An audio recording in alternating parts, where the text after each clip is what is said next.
പത്തരമാറ്റിൻ്റെ പുതിയ വിശേഷത്തിലേക്ക് എല്ലാവർക്കും സ്വാഗതം. നാഗേന്ദ്രൻ ജലജയെ വിട്ടു പോകാനുള്ള കാരണങ്ങളും നന്ദുവിൻ്റെ നിശ്ചയ ദിവസം അനന്തപുരിക്കാർ ചെല്ലുന്നതുമായ അടിപൊളി വിശേഷത്തിലേക്കാണ് നമ്മൾ ഇന്ന് പോകുന്നത്. അതിനു മുമ്പ് എൻ്റെ ഈ വീഡിയോ സബ്സ്ക്രൈബ് ചെയ്യാതെ കാണുന്നുണ്ടെങ്കിൽ ഒന്ന് സബ്സ്ക്രൈബ് ചെയ്ത് സപ്പോർട്ട് ചെയ്യണേ. കൂടാതെ ലൈക്കും ഹൈപ്പും ഒക്കെ തരാൻ മറക്കരുത്. എന്നാൽ നമുക്ക് ആ വിശേഷത്തിലേക്ക് പോവാം.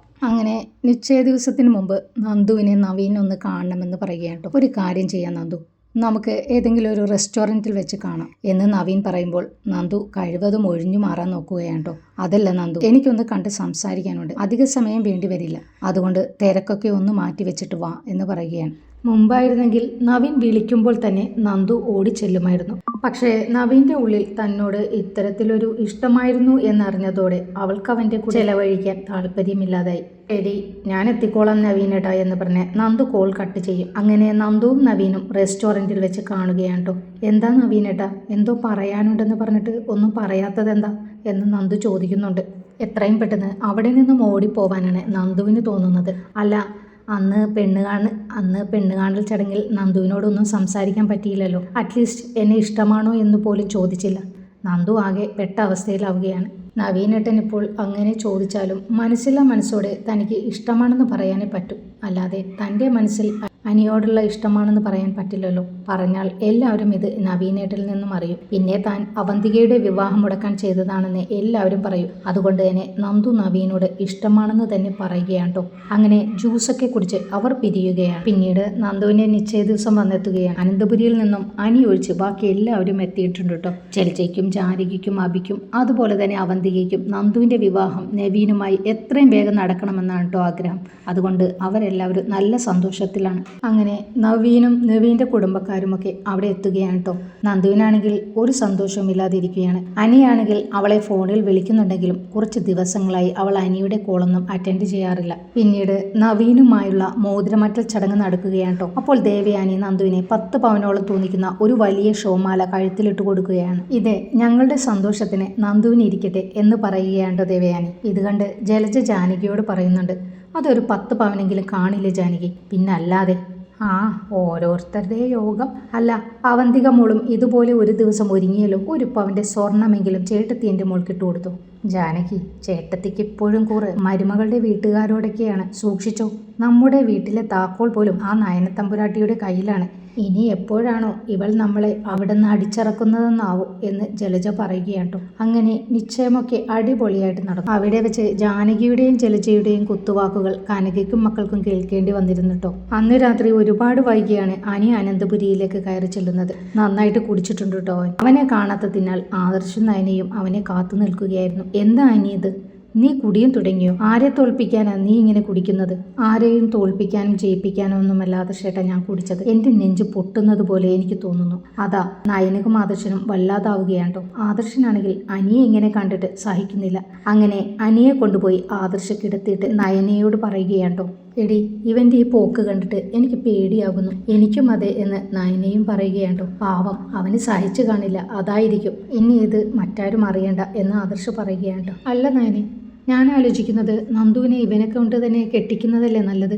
എന്തൊക്കെയാ ആദർശേട്ടൻ ഈ പറയുന്നത്? അപ്പോൾ ഇന്ന് നവീനുമായിട്ടുള്ള നിശ്ചയം നടന്നതൊക്കെയോ? നിശ്ചയമല്ലേ, അല്ലാതെ കല്യാണമൊന്നുമല്ലല്ലോ. എടി അവനെ ഇങ്ങനെ കണ്ടിട്ട് എനിക്ക് സഹിക്കുന്നില്ല എന്ന് ആദർശ് പറയുകയാണ്ടോ. അതല്ലെങ്കിലും ആർക്കാണ് സഹിക്കുന്നത്? ആദർശേട്ടാ, നന്ദുവിൻ്റെ വിവാഹം കഴിഞ്ഞാൽ അനി പഴയതെല്ലാം മറക്കും. പിന്നെ അവന്തികയുമായിട്ടുള്ള വിവാഹത്തിന് സമ്മതിച്ചോളൂ. ചിലപ്പോൾ ഇപ്പോൾ ഇത്തിരി വേദന കാണുമായിരിക്കും, പക്ഷേ കുറച്ച് കഴിഞ്ഞ് അതൊക്കെ മാറും.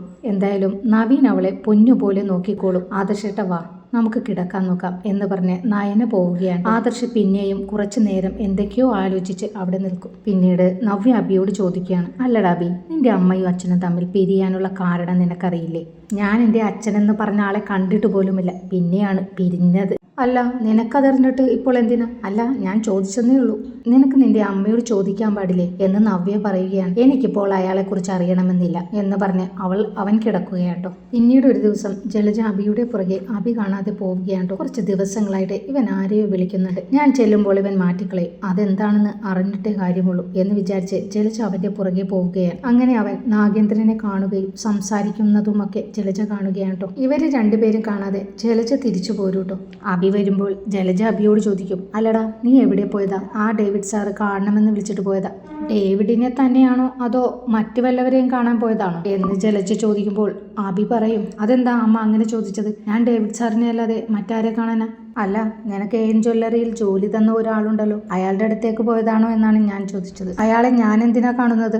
അയാൾ എനിക്കും നവ്യക്കും ജോലി തന്നു എന്ന് വെച്ച് ഞങ്ങൾ അയാളെ കാണുന്നത് എന്തിനാ? അമ്മക്ക് വേറെ പണിയൊന്നുമില്ലേ എന്ന് പറഞ്ഞ് അവൻ അവിടെ നിന്ന് പോകാനൊരുങ്ങുമ്പോൾ, നിക്കടാ അവിടെ, നീ ആ നാഗേന്ദ്രനെ കാണാൻ പോയതല്ലേ, ഞാൻ എന്തിനാ അയാളെ കാണാൻ പോകുന്നത് എന്ന് വീണ്ടും പറയുമ്പോൾ ജലജ അവനെ അടിക്കുകയാണ് കേട്ടോ. എടാ, ഇത്രയും നാൾ നിങ്ങളുടെ ഈ അച്ഛൻ എന്ന് പറഞ്ഞാൽ എവിടെയായിരുന്നു? ഇപ്പോൾ മക്കൾ വലുതായപ്പോൾ വന്നിരിക്കുന്നു എന്ന് ജലജ പറയുകയാണ് കേട്ടോ. അതെ, അമ്മ വേണ്ടെന്ന് വെച്ച അച്ഛൻ്റെ ഇന്നത്തെ പൊസിഷൻ എന്താണെന്ന് അമ്മയ്ക്ക് ചിന്തിക്കാൻ പറ്റില്ല.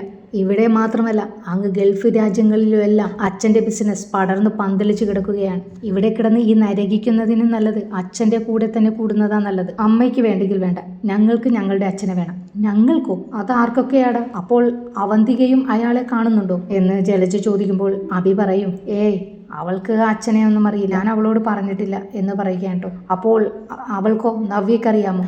അവൾക്കും അച്ഛനാണെന്ന് അറിയില്ലായിരുന്നു. ആദർശേട്ടൻ പറഞ്ഞപ്പോൾ അറിഞ്ഞത്. ഇനി ഇവരോടൊന്നും ചെന്ന് അമ്മ പറയാൻ നിൽക്കണ്ട.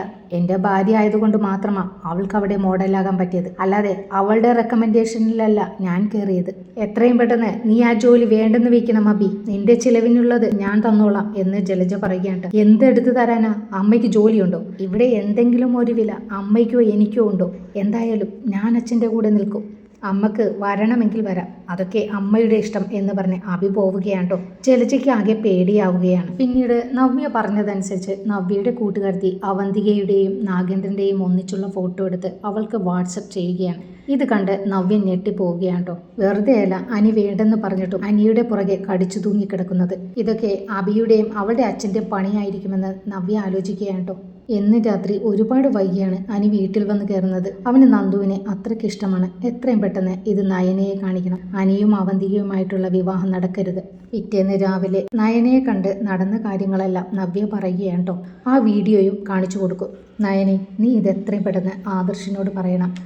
അപ്പോൾ അച്ഛനും മക്കളും മനഃപൂർവ്വം ഈ കുടുംബം നശിപ്പിക്കാൻ ഇറങ്ങിയേക്കാണല്ലേ. പക്ഷെ ചേച്ചി, എനിക്ക് മനസ്സിലാക്കാത്ത കാര്യം, ഇങ്ങനെ എന്തിനാ അപ്പച്ചിയുടെ ഭർത്താവ് ചെയ്യുന്നതെന്നാ. എടി, അത് അയാൾ ഇവിടുന്ന് മുത്തശ്ശൻ പറഞ്ഞു വിട്ടതല്ലേ, അതായിരിക്കും അയാൾക്ക് ഈ പകയുടെ കാരണം. എന്തായാലും ഞാനിത് ആദർശേട്ടനെ കാണിക്കട്ടെ ചേച്ചി എന്ന് പറഞ്ഞ് നയനെ ഇത് കൊണ്ടുപോയി ആദർശിനെ കാണിക്കുകയാണ് കേട്ടോ. ഇത് നിനക്ക് എവിടെ നിന്ന് കിട്ടി നയനെ? ഇതെനിക്ക് ചേച്ചി കാണിച്ചു തന്നതാ. നവ്യയോ? വിശ്വസിക്കാനാവാതെ ആദർശ് നിൽക്കുകയാണ് കേട്ടോ. അതേ ആദർശേട്ടാ, ചേച്ചിക്ക് എല്ലാ കാര്യങ്ങളും മനസ്സിലായി. ചന്തുമോളുടെ അച്ഛൻ അബിയാണെന്ന കാര്യം ഉൾപ്പെടെ. പക്ഷേ ചേച്ചിനെ വഞ്ചിച്ച അബീനെയും അവൻ്റെ അമ്മേനെയും ചേച്ചിക്ക് വെറുതെ വിടരുതെന്ന് തോന്നി.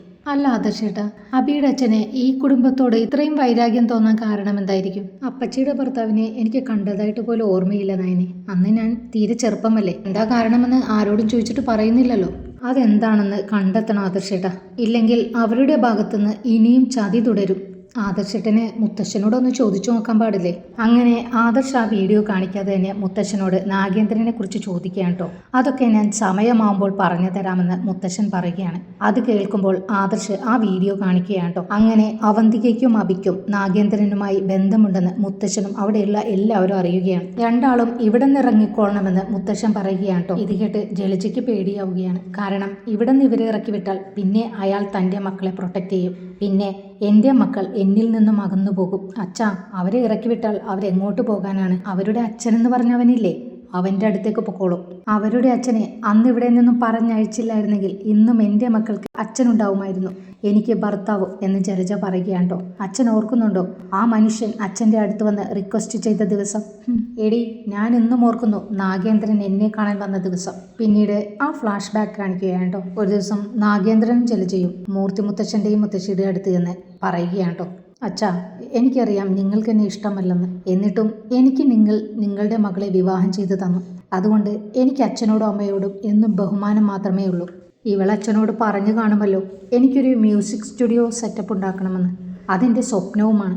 അതിന് എനിക്കൊരു 10 ലക്ഷം രൂപ വേണ്ടി വരും. എനിക്ക് വായ്പയായിട്ട് തന്നാൽ മതി. എൻ്റെ സ്റ്റുഡിയോ സക്സസ് ആകുമ്പോൾ ഞാൻ ആ ക്യാഷ് തിരിച്ചു തന്നോളാം എന്ന് നാഗേന്ദ്രൻ പറയുമ്പോൾ മുത്തശ്ശൻ ജലജയോട് ചോദിക്കും, നീ ആയിരിക്കും ഈ വിഡ്ഢിത്തം ഇവനോട് പറഞ്ഞു കൊടുത്തത് അല്ലേ?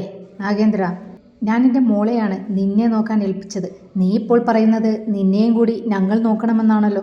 നിനക്ക് കഴിവുണ്ടെങ്കിൽ നീ നിന്റെ രീതിയിൽ എന്തെങ്കിലും ചെയ്യും. അതിന് നിനക്ക് കഴിവില്ലെങ്കിൽ പിന്നെ ഈ 10 ലക്ഷം രൂപ തന്നാലും ഗുണമുണ്ടാവില്ല എന്ന് മൂർത്തിമുത്തശ്ശൻ പറയുകയാട്ടോ. ഇല്ലച്ചാ, നാഗേന്ദ്രൻ നല്ല കഴിവുള്ളവനാണ് എന്ന് ജലജ പറയുകയാട്ടോ. എന്നിട്ട് അമ്മേനോട് പറയും, അമ്മേ, ചേട്ടനെ എങ്ങനെയെങ്കിലും സഹായിക്കാൻ അച്ഛനോട് പറയും. അതുകൊണ്ട് നിങ്ങൾക്കൊരു ബുദ്ധിമുട്ടുമുണ്ടാവില്ല എന്ന് ഞാൻ വാക്ക് തരാം. ഇപ്പോൾ ചെയ്യുന്ന ഈ സഹായം കൊണ്ട് ഞങ്ങൾ രക്ഷപ്പെടും എന്ന് ജലജ പറയുകയാട്ടോ. ജലജെ, നാഗേന്ദ്രനെ വിവാഹം കഴിക്കണമെന്നുള്ളത് നിന്റെ മാത്രം തീരുമാനമായിരുന്നു. അതുകൊണ്ട് നീ നേരിടേണ്ട എല്ലാ പ്രശ്നവും നീ തന്നെ നേരിടണം. അല്ലാതെ ഞങ്ങളിൽ നിന്നും ഒന്നും നീ പ്രതീക്ഷിക്കേണ്ട എന്ന് മുത്തശ്ശൻ പറയുകയാട്ടോ. ഇത്രയും ഫ്ലാഷ് ബാക്ക് കാണിച്ചിട്ട് പിന്നീട് ജലജ മുത്തശ്ശനോട് പറയുകയാണ്, അന്ന് ഞാൻ ഒരുപാട് തവണ 2 പേരോടും റിക്വസ്റ്റ് ചെയ്തതാണ് നാഗേന്ദ്രനെ സഹായിക്കാൻ.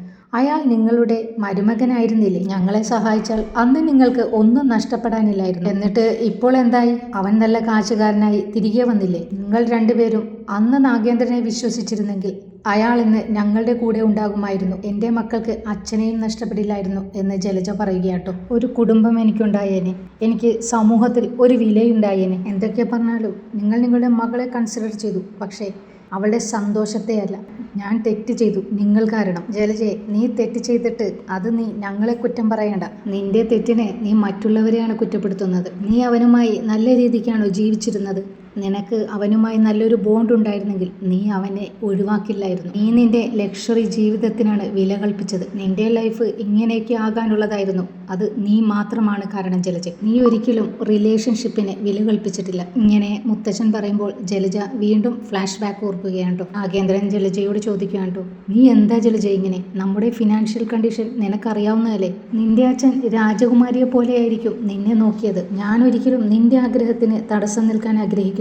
പക്ഷേ ഇത്രയും കാശ് നീ ചെലവാക്കുന്നത് അനാവശ്യമല്ല ജലജ. എനിക്ക് എത്ര സാലറി കിട്ടുന്നു എന്നുള്ളത് നിനക്കറിയാവുന്നതല്ലേ? നീ ബ്രാൻഡഡ് ഐറ്റമാണ് മേടിക്കുന്നത്. എന്തിനാണ് നീ ഇത്രയ്ക്ക് പണം ചെലവാക്കുന്നത്? നിന്നെ ഞാൻ ആദ്യമായി പരിചയപ്പെട്ടപ്പോൾ ഞാൻ എൻ്റെ കാര്യമെല്ലാം പറഞ്ഞതായിരുന്നു. അല്ലെങ്കിൽ നീ എന്നെ എങ്ങനെയെങ്കിലും സഹായിക്കും. നാഗേന്ദ്രൻ വീട് വിട്ടു പോകാനുള്ള കാരണം ഇതല്ല. ഞാൻ അത് അടുത്ത വീഡിയോയിൽ പറയുന്നതാണ്. നിങ്ങൾക്ക് ഈ വീഡിയോ ഇഷ്ടമായെങ്കിൽ ഒന്ന് ലൈക്ക് ചെയ്ത് സബ്സ്ക്രൈബ് ചെയ്ത് സപ്പോർട്ട് ചെയ്യണേ. Thank you.